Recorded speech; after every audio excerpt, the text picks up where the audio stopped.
எண்ணமெல்லாம் சிறகடிக்கும், எண்களெல்லாம் வழி கொடுக்கும், எந்நாளும் ராஜமுகம், எளியோரின் ஏறுமுகம். எந்த நிலை வந்தாலும் வந்த நிலை மாறாத நமது Rajanilai. Rajanilai TV, channel of astrology.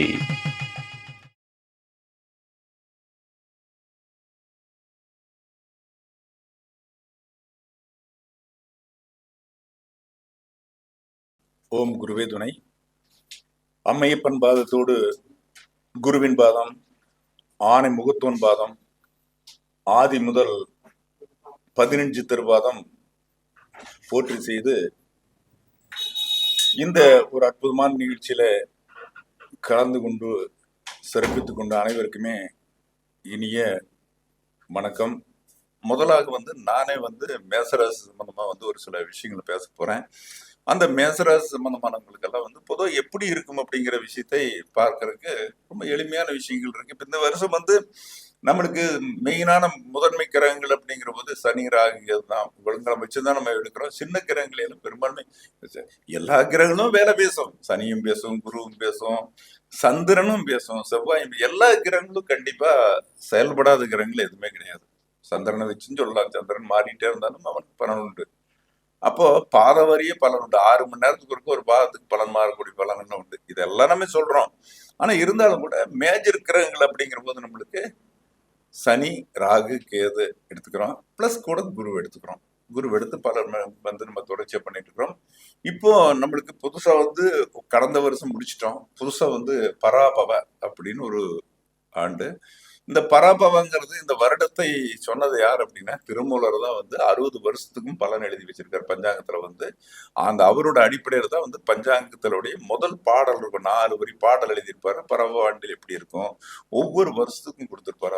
அதோட அடிப்படையாக ஜோதிடம் அப்படிங்கிறது அவர் சூட்சமா இல்லை, ஞானம் தெரிஞ்சவர். அவரு நவகிரகங்களே அவர்கிட்ட அடிபணிஞ்ச விஷயம். அப்படிப்பட்ட ஒரு ஞானி முதல் பாட்டு பஞ்சாங்கத்துல எல்லா பஞ்சத்திலையும் பாத்தீங்கன்னா முதல் இடத்தையுமே பிள்ளையார் சொல்லி போட்டு கீழே ஒரு 4 வரி பாடல் ஒன்று இருக்கும். அது திருமூலருடைய விஷயம். இந்த இடைக்காட்டு சித்திர திருமூலருடைய இடைக்காட்டு சித்தருடைய ஒரு அற்புதமான விஷயத்தை சொல்லக்கூடியது. இடைக்காட்டு சித்தர் எங்க இருந்தாரு? திருவண்ணாமலையில தான் உண்டு. இடைக்காடர்னு பேரு, இடைக்காட்டு சித்தர் அப்படின்னு சொல்றாங்க. சரி, இருக்கட்டும். அப்போ அந்த இடைக்காட்டு சித்திரனால சொல்லப்பட்டதுதான் அந்த விஷயங்கள் போறாம. அது எங்க இடைக்காடுங்கிறது மதுரைக்கு அந்த பக்கம் இடைக்காடுன்னு ஒரு இடம் ஒண்ணு இருக்குன்னு சொல்றாங்க. அதே மாதிரி திருவண்ணாமலையில தான் அவர் கொங்கணவர் தான் நீ திருவண்ணாமலை போப்பா அப்படின்னு சொல்லி உபதேசம் கொடுத்ததாகவும் ஒரு இடைக்காட்டு சித்திர சவாதி மேலதான் இருக்கு அப்படிங்கிற ஒரு விஷயம் இருக்கு. ஸோ ஞானம் தெரிஞ்சவர் அந்த காலத்திலே சூட்சமங்களையெல்லாம் தெரிஞ்சிருக்காங்க. நெருப்பு தத்துவத்தில் தான் எல்லாமே நடக்கும்னு சொல்லியிருக்காங்க. ஸோ முதல் ராசி நெருப்பு தத்துவ ராசியான மேச ராசியில் தான் நமக்கு அமைப்பே காணப்படுகிறது அப்படின்னு சொல்லலாம். மேச ராசி அப்படிங்கிறது சரராசி குறிக்கக்கூடிய ராசி. சரம்ங்கிறது ஓடிக்கொண்டே இருக்கக்கூடிய ராசி, ஓய்வில்லாமல் ஓடக்கூடிய ராசி அப்படின்னு சொல்லி வச்சுக்கலாம். எப்படி ஆற்று நீர் போல வேகமே எரிஞ்சிட்டு இருக்கிறது. அப்ப ஒரு விஷயம் எடுத்தோம்னா தொடர் நெருப்பு எரிந்து கொண்டே போய் கொண்டிருப்பு. சர நெருப்பு அப்படின்னா நெருப்புன்னா ஒரு இடத்துல நிக்கக்கூடிய நெருப்புங்கிறது வேற. அப்படியே இது கண்டினியூவா போய் எரிஞ்சிட்டு போயிட்டு இருக்கிற தொடர் நெருப்பு கண்டினியூ எரிஞ்சிட்டு ஒரு பக்கம் தீ பிடிச்சுன்னு இன்னொரு 9 தொடர் நெருப்பு. இதுல கிழக்கு திசை குறிக்கூடியது அப்படின்னு சொல்லலாம். இதுல சூரியன் உச்சம் பெறக்கூடிய அமைப்பு, செவ்வாய் ஆட்சி வரக்கூடிய அமைப்பு அப்படின்னு சொல்லலாம். இதுதான் மெயினான விஷயங்கள் அப்படின்னு சொல்லலாம். அப்போ இந்த ராசி பொறுத்தவரை இன்னும் நிறைய எத்தனையோ விஷயங்கள் சொன்னாலும் கூட பொதுவாக மேச ராசிக்காரர்களுக்கு முடிவு என்ன அப்படின்னு கேட்டீங்கன்னா, அவர்கள் என்ன முடிவு செய்யறார்களோ அந்த முடிவின்படி தான் செயல்படுவார்கள் அப்படின்னு சொல்ல முடியும். அதிகபட்சம் மருத்துவராக இருக்கிறவங்க பூராமே மேசராசியில் இருக்கிறவங்க தான் அதிகபட்சம் மருத்துவர்களாக இருக்கக்கூடிய வாய்ப்பு இருக்கு. நிறைய இருந்தால் மருத்துவம் அதாவது ஒரு நிர்வாகத்துறையில் இருக்கிறவங்க, போலீஸ் ஆகட்டும், மற்ற பெரிய நிர்வாகத்துறையில் இருக்கிறவங்க பூராமே அதிகபட்சம் மேசராசியில் இருக்கக்கூடியங்களா இருக்கவங்க. இப்போ அசுவினி நட்சத்திரம் எல்லாம் டாக்டர்ஸ் எல்லாம் சில்ட்ரன் ஸ்பெஷலிஸ்ட் பெரிய பெரிய டாக்டருங்களும் அசுவினி நட்சத்திரத்துல இருப்பாங்க. அது கண்டிப்பா அதே மாதிரி அதுக்கு அடுத்து பரணி நட்சத்திரம் சொல்றோம். பரணி நட்சத்திரம் அசுவினி நட்சத்திரத்துக்கு அடுத்து பரணி நட்சத்திரம்ங்கிற மருந்துன்னு சொல்றாங்க. அப்ப பரணி நட்சத்திரக்காரனும் மருந்து கொடுத்தாங்கன்னா வேலை செய்யும் அப்படின்னு ஒண்ணு இருக்குது. ஸோ மேச ராசி பொறுத்தளவு ஒரு அற்புதமான ராசி அப்படின்னு சொல்லலாம். செவ்வாயோட கண்ட்ரோல் வந்தாலும் கூட சிறந்த ராசிக்காரர்கள், பொய் சொல்ல மாட்டார்கள், நீதிமானார்கள். என்னன்னா அவங்களுக்கு குடும்ப வாழ்க்கை மட்டும் கொஞ்சம் ஒரு சிறு சிறு பிரச்சனைகள் இருந்தாலும் கூட ஆனா வாழ்க்கை பிற்கால வாழ்க்கை நல்லா இருக்கும் அவங்களுக்கு. முற்கால வாழ்க்கையை விட பிற்கால வாழ்க்கை. ஏன்னா அவங்களுக்கு 2 வீடு இருக்குது. 1வது வீடு ஒண்ணு, 8வது வீடு 2 வீடு வச்சிருக்காங்க. ஸோ என்னன்னா முற்காலத்துக்கு கடந்து 8வது வீடோட பலன் வரும்போது நல்லா இருக்கும். ஏறக்குறைய ஒரு 30 வயசு 30 வயசு காணும்போது ஏதோ ஒரு வகையில் வந்து 8ஆம் வீடுங்கிறது 7ஆம் வீட்டுக்கு 2ஆ இருக்கிறதுனால ஒரு குடும்ப வகையில மாமனா மாமியார் சொத்துக்கள் இதெல்லாம் மற்றவங்களுக்கு சொத்து கிடைச்சு பின்னால வரக்கூடிய வாய்ப்பெல்லாம் வந்து அந்த அவங்களுடைய வாழ்க்கை வந்து கொஞ்சம் கொஞ்சமா முன்னேறக்கூடிய வாய்ப்பு இருக்கு. என்ன இருந்தாலும் மனைவியால தான் யோகமே அப்படிங்கிற ஒரு விஷயம் வச்சுக்கலாம். மேசராசிக்காரர் பொறுத்தளவு வந்து கூட பிறந்த சகோதரனால் இல்ல, சகோதரனால ரத்த சம்பந்தமா இருக்கிறத விட வரக்கூடிய மனைவியினாலதான் அந்த யோகங்கள்லாம் பெரும்பான்மை இருக்கும். மனைவி வரக்கூடும், குழந்தை பிறக்கணும், அதற்கு பிறகு தொடர்ச்சியான யோகங்களை தரக்கூடியதை வந்து மேசராசி அப்படிங்கிற ஒரு விஷயம் எடுத்துக்கலாம் அப்படின்னு சொல்லலாம். பொறுத்தளவு என்னன்னா இப்படித்தான் வாழணும்னு நினைப்பாங்க. ஆயுள் தீர்க்காயுள் கொண்டவங்க 70 வயசு 80 வயசுக்கு மேல இருக்கக்கூடியவங்க எந்த சூழ்நிலையும் வெட்டொன்னு துண்டு எடுக்கிறவங்க யாருக்கும் அடிபணிந்து செல்ல மாட்டார்கள். ஒரு ஆடுங்கிறது என்னன்னா நேருக்கு நேர் முட்டுமா, வழி விடாதாமா, அந்த ஆட்டோட தன்மை வந்து அப்படித்தான் இருக்குமா. அது போல குணம் கொண்டவர்கள் தான் வந்து மேசராசிக்காரர்கள் அப்படின்னு சொல்ல முடியும். அப்ப மேசராசிக்காரர்களுக்கு வந்து என்ன வாக்குஸ்தானம்னு சொல்லக்கூடிய யார் அப்படின்னா சுக்கிரன் இருக்கிறதுனால யாரும் நெளிவு சுழிவ பேசி காரியம் சாதிக்கூடிய ஆற்றல் பெற்றவர்கள் அப்படிங்கிற ஒரு விஷயம் இருக்குது. அதே மாதிரி வந்து மேசராசிக்காரர்களுக்கு 3ஆம் இடம் வந்து மிதனமா இருக்கிறதுனால என்ன ஒண்ணு வெளிநாடு, வெளியூர், இதெல்லாம் போகக்கூடிய வாய்ப்புகள்லாம் இருக்கும் அப்படின்னு சொல்ல முடியும். இதே மாதிரி 4ஆம் இடம் காலச்சக்கரப்படி வீடுங்கிற போது மனைவி வந்த பிறகு வீடு அமையும், தொழில் அமையும், எல்லாமே. அதுக்கு முன்னாடி ரொம்ப கஷ்டப்பட்டு இருந்தாலும் கூட அதுக்கு முன்னாடி எவ்வளவு லாஸ் பண்ணியிருந்தாலும் மனைவி வந்த போறதா அவங்களுக்கு வந்து ஒரு வாழ்க்கையில ஒரு மிகப்பெரிய மாற்றம் கிடைக்கும் அப்படிங்கிற ஒரு விஷயம்லாம் சொல்றாங்க. வரிசையா 12 வெட்டியுடைய பலன்கள் எதை பார்த்தாலும் கூட இவங்களுக்கு 7ஆம் நம்பர் அப்படின்னு சொல்லக்கூடிய மனைவி அல்லது கூட்டாளி, ஆணா இருந்தால் பெண், பெண்ணா இருந்தால் ஆண், அவங்களாலதான் வந்து மேசராசிக்காரருக்கு முன்னேற்றம் கிடைக்கும் அப்படின்னு சொல்ல முடியும். இது வந்து காதல் திருமணம் பண்ணாங்கன்னா வாழ்க்கை நல்லா இருக்காது. பொதுவாக வந்து அரேஞ்ச் மேரேஜ் பொறுத்தளவு பண்ணாங்கன்னா பெரும்பாலுமே பிரச்சனைகள் சிக்கல் வராது. ஒன்று கொண்டு விட்டு கொடுத்து போனாங்கன்னா அந்த வாழ்க்கை நல்லா இருக்கும். கணவன் மீது பிடிவாதம் பிடிச்சாங்கன்னா 2 பேரும் பிரியக்கூடிய வாய்ப்புகளா இருக்கும். ஸோ வந்து என்னன்னா அனுசரித்து செல்லுதல் அப்படிங்கிறது மேசராசிக்காரருக்கு ரொம்ப இருந்துன்னா அவங்களால சாதிக்க முடியாதுல. பெரிய அரசாங்கத்துல அரசியல், அரசாங்கம் இதுல எல்லாம் பெரிய லெவலுக்கு போகக்கூடிய வாய்ப்பு இருக்கும். ஏன்னா வந்து அசுவினி 1ஆம் பாதம்ங்கிறது மேசத்திலேயே வந்து உட்கார்ந்துருக்குது. அதுலயே தன்னுடைய 8 கோடி நெட்லயே அதுலயே உட்காரும்போது என்ன ஒரு வாழ்வதும் வீழ்வதும் அவருக்கு இல்லது அப்படிங்கிற மாதிரி ஒரு அமைப்பு சொல்லக்கூடிய அமைப்புல தான் வந்து மேசராசிக்கு இருக்கும் அப்படின்னு சொல்ல முடியும். அதே சமயத்துல பார்க்கிற போது அவங்க குடும்பம் அப்படிங்கிற அமைப்புல வந்து குடும்பத்தை அனுசரிச்சு சென்றால் அவங்களோட வாழ்க்கை நல்லா இருக்கும் அப்படிங்கிற ஒரு விஷயம் இருக்குது. குழந்தைகள் நல்லா இருப்பாங்க. முதல் குழந்தை வந்து பெண் குழந்தை தான் பிறக்கும். பெண் குழந்தை பிறந்த பிறகுதான் மற்றபடி பிறக்கும். அல்லது ஒரு சிலருக்கு வந்து தொடர்ச்சியா பிறந்த 2 ஆண் குழந்தைகள் பிறக்கக்கூடிய வாய்ப்புகள் இருக்கிறது. குழந்தைகளும் வந்து இவங்க எந்த லைன்ல இருக்காங்களோ அதே துறையில் போகக்கூடிய வாய்ப்பு இருக்கு அப்படின்னு சொல்லலாம். குழந்தைகளுடைய ரொம்ப பாசம், நேசம், ரொம்ப பிரியமா இருக்கக்கூடிய தன்மை இருக்கு. ஆனா நெருப்பு தகுந்தானே இது மேசம்ங்கிறது ஒரு ராசியா இருந்தா 5ஆம் இடம் புத்திரன் அப்படிங்கிறது வந்து சிம்ம ராசி வந்து அதுவும் நெருப்புலயே வந்துடும். அப்ப ரொம்ப அலாதியான பிரியம், அலாதியான பாசம், அந்த பொண்ணு மேல, அந்த பொண்ணா இருந்தாலும் பையனா இருந்தாலும் அவங்க மேல ஒரு பிரியம் இருக்கக்கூடிய தன்மை பூராமே வந்து குழந்தைகள் ஜெயிக்கணும், நாம ஜெயிக்கலைனாலும் கூட ஜெயிக்கணுங்கிற எண்ணமானது அவங்களுக்கு இருக்கும் அப்படின்னு சொல்ல முடியும். ஆனா அதே சமயத்துல உங்களுக்கு பூர்வீக சொத்துக்கள் அப்படிங்கிறது வந்து பெரும்பான்மை வில்லங்கம் பிரச்சனைகள் தான் இருக்க முடியும். மற்றபடிகள எதுவும் இருக்காது அப்படின்னு சொல்ல முடியும்.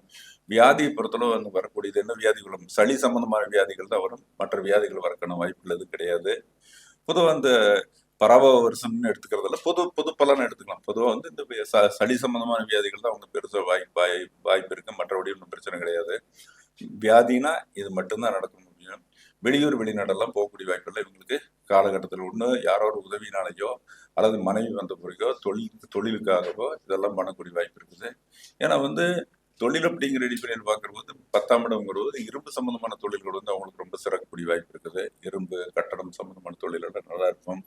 அது சிறப்பான அமைப்பு கொடுக்கக்கூடிய அமைப்புன்னு சொல்லலாம். அதே மாதிரி வந்து என்னன்னா இவங்களை பொறுத்தளவு பிறப்பிலே வந்து கஞ்சித்தனம் பிடிச்சவங்க அப்படின்னு பேரு. செலவு வந்து அனாவசியமா யாருக்கும் வந்து செலவு பண்ண மாட்டாங்க அப்படின்னு ஒரு விஷயம் இருக்கு. இப்ப இந்த ஆண்டு வந்து மிச்சம் பொதுவாக இந்த காலகட்டத்துல வந்து யார் மிச்சம் பண்றாங்களோ அவங்களுக்கு தான் அந்த வாழ்க்கை அப்படிங்கிற ஒரு விஷயம் இருக்குது. செலவை வந்து தூக்கி எறியறவங்க வாழ்க்கையில வந்து பணம் சேராது. எதை யார் மிச்சம் பண்றாங்களோ, ஏன்னா இப்ப இருக்கக்கூடிய சூழ்நிலையில வந்து அந்த காலத்துல வந்து ஒரு ஆள் சம்பாதிக்கிறதே போதுமா இருந்து இந்த காலகட்டத்துல வந்து ஒரு ஆள் சம்பாதிச்ச பத்தாது, கணவன் மனைவி 2 பேரும் சம்பாதிக்கணும், அதுக்கு மாதிரி குழந்தைகளும் சம்பாதிக்கணும், எல்லாம் விலைவாசி புள்ளி விவரங்கிறது நாளுக்கு நாள் ஏறி போயின்னா பொதுவாக வந்து தொழில் அப்படிங்கிற அடிப்படையில் வந்து என் குடும்பத்தில் இருக்க எல்லாரும் சம்பாதிச்சா தான் ஜெயிக்க முடியும் அப்படிங்கிற ஒரு கணக்கு இருக்குது. ஸோ வந்து சிக்கனம் அப்படிங்கிறது எல்லா வகையிலும் யார் சிக்கனத்தை கையாளுறாங்களோ அவங்க மட்டும்தான் வந்து ஜெயிக்கக்கூடிய வாய்ப்பு இருக்குது. பொதுவாக வந்து மேசம் அப்படிங்கிற கஞ்சித்தனத்தை கொடுக்கக்கூடியவங்க அப்படிங்கிற ஒரு விஷயம் இருக்குது. ஆனா அதே சமயத்துல சகோதர வர்க்கத்தினால நன்மை கிடைக்கக்கூடிய வாய்ப்பு ரொம்ப குறைவா இருக்கும். ஏதோ ஒரு வகையில வந்து அண்ணன் இருந்தாருன்னா அண்ணன் வந்து ஏமாத்திடுவார். மேசராசிக்காரருக்கு அண்ணன் இருந்தா ஏதோ ஒரு வகையில காசு பணத்தை கொடுத்து அவ்வளவு சொத்துக்களையோ கண்டிப்பா ஏமாத்தக்கூடிய வாய்ப்பு இருக்கிறது. அங்கே எச்சரிக்கிறோம். அதுக்காக அண்ணன் உறவு வேண்டாம்னு சொல்ல போறதில்ல. சொத்து பத்துக்கள்லாம் ஏமாத்தக்கூடிய சூழ்நிலைகள் உண்டு அப்படின்னு சொல்ல முடியும். அப்பா மேல பாசம் ரொம்ப அளவு கடந்த பாசம் இருக்கக்கூடியவர் அப்படின்னு சொல்லலாம். அப்பா மேல பாசம் இருக்கும், மிகுதியான பாசம் இருக்கும் அப்படின்னு சொல்லலாம். அப்பாவுக்காக என்ன வேணாலும் செய்வாங்க அப்படின்னு ஒரு கணக்கு இருக்குது. அப்பாவும் என்ன பண்ணுவாரு, அவங்களுக்காக வந்து தான் வந்து சொத்துக்களையோ இடங்களையோ பண்ணி வைக்கக்கூடிய வாய்ப்பெல்லாம் இருக்குது. அம்மாளும் பண்ணி வைப்பாங்க. சரிங்களா? அதே சமயம் தொழில்துறை பொறுத்தவரை என்ன அப்படின்னு கேட்டீங்கன்னா சிறப்பாக இருக்கக்கூடிய வாய்ப்பு இருக்குது. பிற்கால வாழ்க்கை தான் அவங்களுக்கு தொழில்துறையில சிறப்பாக இருக்கக்கூடிய வாய்ப்பு இருக்கு அப்படின்னு சொல்லலாம். லாப மேன்மைகள் உண்டு. பொதுவாக வந்து பொதுவாக வந்து மேசராசிக்காரர் பொறுத்தளவு அப்படின்னு கேட்டீங்கன்னா அவங்க ஜெயிக்கணும்னா கூட்டாளி மனைவி இவங்களை தொற்பதான் சிறப்பாக இருக்கக்கூடிய வாய்ப்பு இருக்கு அப்படின்னு சொல்லலாம். இந்த பரவ ஆண்டுல வந்து கண்டிப்பா வந்து வீடு இல்லாதவர்கள் வந்து வீடு கட்டுவார்கள். ஏறக்குறைய வந்து இந்த சித்திரை மாசத்துல வீடு இல்லாதவர்கள் வீடு கட்டுவார்கள், இடம் வாங்குவார்கள். அதே சமயத்துல வீடு சம்பந்தமான வேலைகள் கண்டிப்பா நடக்கூடிய வாய்ப்பு இருக்கு அப்படின்னு சொல்லலாம். எப்படி அமையுதுன்னு சொல்ல முடியாது. கண்டிப்பா வீடு கட்டிடுவாங்க, அல்லது இதுக்கு முன்னாலேயே வீடு கட்டியிருக்கலாம். இப்ப போன வருஷமே வீடு கட்டியிருக்கலாம். ஆனா இருந்தாலும் கூட வீடு கட்ட முடியாதவர்கள் வந்து இந்த வருஷம் வீடு கட்டுவார்கள். ஒரு வாழ்க்கையில ஒரு வசந்தம் வருது அப்படின்னு சொன்னா இந்த காலகட்டங்கள் தான் வந்து மேசராசிக்காரர்களுக்கு வந்து வசந்தம் வரக்கூடிய வாய்ப்பு இருக்குது அப்படின்னு சொல்லலாம். ஏன்னா வாழ்க்கையில ஜெயிக்கிறதுக்கு எத்தனையோ வாய்ப்புகள் இருந்தாலும் கூட வசந்தம் வரக்கூடிய வாய்ப்புங்கிறது வந்து வசந்த நாயகன் யாரு? அந்த வசந்த நாயகனுக்கு வசந்தம் வரணும்னு என்னன்னா வசந்த காலத்துல தானே வரும். ஸோ வந்து வசந்த காலத்துல தான் வந்து அவங்க கண்டிப்பா வந்து வாழ்க்கையில வந்து பசுமையான ஒரு சூழ்நிலை உருவாக்கக்கூடிய வாய்ப்பு பூராமே கொடுப்பார்கள் அப்படிங்கிறது மாற்றம் இல்லை. அப்ப வந்து முதல்ல வந்து வண்டி வாகனம் வீடு வாங்குவாங்க, இடம் வாங்குவாங்க, தொழிலுக்காக பராமரித்து இடம் வாங்கி பண்ணுவாங்க. ஒரு சின்ன தொழில் பண்ணிட்டு இருக்காங்கன்னா அந்த இடத்தை வந்து கொஞ்சம் விலாசமா பெருசா இடமா வாங்கி தொழிலை விஸ்தரிக்கக்கூடிய வாய்ப்பு இருக்கு அப்படின்னு சொல்லலாம். விஸ்தரிக்கக்கூடிய வாய்ப்புகள் இருக்குது. குழந்தைகளுக்காக வந்து தொழில் ஆரம்பிச்சக்கூடிய வாய்ப்பு இருக்கு. தொழில் ஆரம்பிச்சு கொடுக்கலாம். குழந்தைகளுக்கு வந்து அவங்களுடைய விருப்பத்தில் ஈடுபட்டு ஏதாவது பண்ணக்கூடிய சூழ்நிலை புறமே பண்ணக்கூடிய வாய்ப்பு இருக்கு அப்படின்னு சொல்லலாம். ஏன்னா வந்து இந்த ராசிக்கு வந்து நம்மளுக்கு அழகா கிரகங்கள் உட்காந்துருக்குது. இப்ப ஆரம்ப காலத்துல இந்த வருட ஆரம்ப காலத்துல வந்து மிதுனத்தில் குரு உட்காந்துருக்குது. மிதுனத்தில் குரு இருக்கிறது நல்ல பலம். ஏன்னா வந்து பொதுவாக 3ஆம் இடம்ங்கிறது வந்து குரு சிறப்பான பலனை தரும்னு சொல்ல முடியாது. ஏன்னா குரு வந்து 2, 5, 7, 9 இருந்தால் மட்டும்தான் தருவாரு. 3ல இருந்தா குரு சிறப்பான பலன் தருவார்னா தர வாய்ப்பு குறைவு. இருந்தாலும் வந்து பாதிப்பு எதுவும் வராது. பெரிய ஒரு லாஸுகளோ சிக்கல்களோ எதுவும் வரக்கூடிய வாய்ப்பு இல்லை. ஆனா இருந்தாலும் கூட சித்திரை மாசம் நல்லா இருக்கும் அவங்களுக்கு. சித்திரை மாசம் வந்து சித்திரை பிறகு கொஞ்சம் டைம் நெருங்கி இருக்கு. சித்திரை மாசம் அவங்களுக்கு சிறப்பாக இருக்கக்கூடிய வாய்ப்பு இருக்கு. அப்புறம் குரு இப்ப மாறிடுவார். அடுத்து வந்து காலச்சக்கரப்படி வந்து 4ஆம் இடத்துக்கு வந்துடுறாரு. 4ஆம் இடத்துக்கு வரும்போது அப்படின்னா சிறந்த பலன் கொடுக்கக்கூடிய வாய்ப்பு இருக்கு. ஆனா சொல்லுவாங்க 4 ஆகாதுன்னு ஒரு விஷயம் ஒண்ணு இருக்குது. ஆனா 4 ஆகாதுன்னா ஆகாதுங்கிற விஷயம் தான். ஏன்னா வந்து 2, 5, 7, 9, 11 இருந்தால் மட்டும்தான் குரு வேலை செய்வார். 4 இருக்கிறது வந்து பொதுவாக வந்து இருக்கக்கூடாதுன்னு ஒரு விஷயம் ஒண்ணு இருக்குது. தொழில் வீடு வாகனம் இதில் பாதிப்பு கொடுக்குன்னு சொன்னாங்க. ஆனா இருந்தாலும் கூட வேதை ஸ்தானத்துல எதுவும் இல்லாதனால குருவை பத்தி கவலைப்பட வேண்டியதில்லை. நல்ல சிறப்பாக இருக்கக்கூடிய வாய்ப்பு இருக்குது. பிரயாணங்கள் டிராவல்களுக்கு புறம் நடக்கக்கூடிய சூழ்நிலை புறமே பண்ணுவார். அதே மாதிரி வந்து கேது வந்து 5 உட்காந்துருக்காரு அப்படின்னு ஒரு விஷயம் இருக்கு. அதே மாதிரி ராகு வந்து 11 இருக்காரு அப்படின்னு அர்த்தம். பொதுவாக ராகு 11 இருக்கிறது சிறப்பு தான் அப்படின்னு சொல்லிடலாம். ஆனா ராகு 11 இருந்தாலும் கூட இந்த ராகுகேது மாற்றத்துக்கு அப்புறம் தான் பலன் கிடைக்கும். ராகுகேது வந்து 1, 12 டிசம்பர்ல தான் மாறுறான்னு ராகுகேது. அதுக்கு மாறின பிறகு டிசம்பருக்கு பிறகு வந்து நல்ல ஒரு அமைப்புகள் முன்னேற்றங்கள்லாம் நிறைய கிடைக்கக்கூடிய வாய்ப்பு இருக்கு. ஆனா பொதுவா இந்த இந்த ஜாதத்துக்கு 7.5 சனியோட இப்படி ஆரம்பம், அது வாக்கியமா திருக்கணிதமா இருக்கட்டும், பொதுவாக 7.5 சனிங்கிறது இவங்களோட வாழ்க்கையில ஒரு மறுமலர்ச்சி கொடுக்கும் அப்படின்னு சொல்லலாம். சனி 7.5 வருஷம் நடக்கும். 7.5 வருஷம் முடியறக்குள்ளேயே வாழ்க்கையில ஒரு சிறந்த நிலைக்கு வந்துடுறாங்க. ஒரு தொழில் ரீதியிலையோ, பொருளாதார ரீதியிலையோ, வண்டி வாகனத்திலேயோ, காசு பணத்திலேயோ, பெயர்லயோ, புகழ்லையோ ஏதாவது ஒரு விதத்துல வந்துருவாங்க. அரசாங்கம், அரசியல் இதுல வரக்கூடிய வாய்ப்பெல்லாம் இருக்குது. இப்போ வந்து கிரகங்கள் நேரங்கள் பூராமே வந்து சாதகமா இருக்குன்னு சொல்லலாம். அதாவது வேலைக்கு செல்லும் பெண்களுக்கு வந்து சிறப்பா இருக்குது. வேலைக்கு செல்லும் பெண்களுக்கு சிறப்பா முன்னேற்றத்தை கொடுக்கும், ப்ரொமோஷன் கொடுக்கும் வாய்ப்பு இருக்கு. அதே மாதிரி படிக்கக்கூடிய மாணவர்களுக்கும் நல்லா இருக்கும். படிப்பு சம்பந்தமான விஷயங்கள் வந்து நல்லா இருக்குது. படிப்பு சம்பந்தமான அப்படின்னு சொன்னா பொது தொழில்துறையில வந்து நல்லா சிறக்கக்கூடிய வாய்ப்பெல்லாம் இருக்கு. தொழில்ல பிரகாசம் வரக்கூடிய வாய்ப்பெல்லாம் விட்டு பண்ணிடுவாங்க அப்படின்னு சொல்லலாம். பொதுவாக வந்து அதே மாதிரி வந்து வேலை செய்பவர்களுக்கு, சொந்த தொழில் செய்யறவனுக்கும் நல்ல முன்னேற்றத்தை கொடுக்கக்கூடிய வாய்ப்பு இருக்குது அப்படின்னு சொல்லலாம். வேலை பார்க்குறவங்களுக்கு வந்து ப்ரொமோஷன் பண்றது கிடைக்கக்கூடிய வாய்ப்பு இருக்குது அப்படின்னு சொல்லலாம். பொதுவாக வந்து திருமண சம்பந்தமான விஷயங்களும் கை கொடுக்கக்கூடிய வாய்ப்புகள் இருக்குது அப்படின்னு சொல்லலாம். திருமண சம்பந்தமானது இப்போ ஆல்ரெடி பேசி முடிச்சிருந்தாலும் திருமண சம்பந்தமான விஷயங்கள் ஒன்று நடக்கக்கூடிய வாய்ப்பு இருக்கு. ஆனா இந்த 7.5 சனி காலம் நடக்கக்கூடியவர்கள் தங்களுடைய சொத்துக்களையோ பொருள்களை யாரும் விற்று விடாதீர்கள் அப்படின்ற ஒரு கணக்கு. ஏன்னா பொதுவாக 7.5 சனியில எந்த ராசிக்காரர் இருந்தாலும் 7.5 சனியில பொருள்களை வாங்கினா முடிய பொருளிலே விற்கக்கூடாதுன்னு ஒரு விதி ஒன்று இருக்குது. இதை மட்டும் ஃபாலோ பண்ணா போதும். கட்டாயம் மேசராசிக்காரர்களுக்கு வழிபாடுங்கிறதுல ஒன்றும் தேவையில்லை, பரிகாரங்கள் எதுவும் தேவையில்லை. 7.5 சனிங்கிற போது சனியை மட்டும் வழங்கினா போதும், வேற யாரையும் வழங்க வேண்டிய அவசியம் எல்லாம் கிடையாது. சனி வந்து மிகப்பெரிய வெற்றியும் மேன்மையும் முன்னேற்றத்தையும் காசு பணத்தையும் செல்வத்தையும் எல்லாம் கொடுப்பார் அப்படிங்கிற எந்த விதமான மாற்றம் இல்லை. ஸோ வந்து எல்லாருமே வெற்றி பெறணும், வாழ்க்கையில வசந்தம் கிடைக்கணும் அப்படின்னு ஒரு அமைப்பு இருக்குது. அதனால வந்து வழிபடவும் அப்படிங்கிற விஷயத்துல வரும்போது முருகனை வழிபட்டுக்கலாம். ஏன்னா வந்து மேசராசி பொறுத்தளவு முருகன் அப்படின்னு சொல்லலாம். அது வந்து மேசம்ங்கிறது வந்து நெருப்பு ராசி இருக்கிறனால போய் அந்த கோயில வந்து தீபம் வச்சுட்டு வந்தோம்னு சொன்னா நல்ல முன்னேற்றம் கொடுக்க வாய்ப்பு இருக்கு. ஸோ வந்து அன்பான அனைத்து நல்லுள்ளங்களுமே வந்து பொதுவாக நேச ராசிக்காரர்களுக்கு சிறப்பான எதிர்காலம் காத்து கொண்டிருக்கிறது. இந்த 7.5 ஆண்டு அப்படிங்கிறது ஒரு பசுமையான வாழ்க்கையில எல்லாம் சொல்லுவாங்க 7.5 சனி கஷ்டம்னு சொல்லுவாங்க. உங்களுக்கு எல்லாம் கஷ்டம் கொடுக்கக்கூடிய வாய்ப்புகள் அது கிடையாது. நாளுக்கு நாள் நாளுக்கு நாள் நாளுக்கு நாள் வளரக்கூடிய வாய்ப்பு போறமே 7.5 சனி தரும் அப்படிங்கிறது எந்த விதமான மாற்றம் இல்லை. நீங்கள் அனைவருமே பேரோடு புகழோடு செல்வத்தோடு சகல கலைகளும் பெற்று வாழ்வில் வந்து நிறைவுடன் வாழ வாழ்த்துகிறேன். கிரகங்கள் வந்து நல்லா இருக்குது. கிரகத்தோட அருள் பரிபூர்ண கடாட்சமா உங்களுக்கு இருக்குது. எல்லா துறையிலும் வெற்றி பெற வாழ்த்துக்கள். அனைவருக்கும் நன்றி, வணக்கம்.